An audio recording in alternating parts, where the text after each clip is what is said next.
Guys, আজকে আমরা করতে যাচ্ছি কষাম কষা মাংস। যাদের যাদের এই মাংসগুলো ভালো লাগে বা খেতে খুবই ভালো লাগে তারা কমেন্ট সেকশনে কিন্তু বলবে। দেখো বন্ধুরা, কি সুন্দর হয়েছে মাংসটা। এখনই আমার মুখ থেকে জল পড়ছে খাওয়ার জন্য।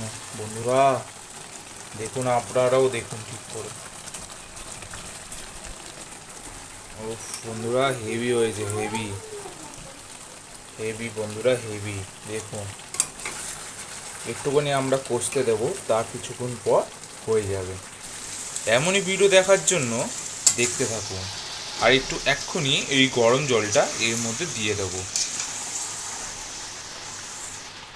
তারপরে খুবই ভালো লাগবে খেতে। আপনারা খেয়ে দেখবেন। এখন দেখো বন্ধুরা, এই গরম জলটা এটার মধ্যে দিয়ে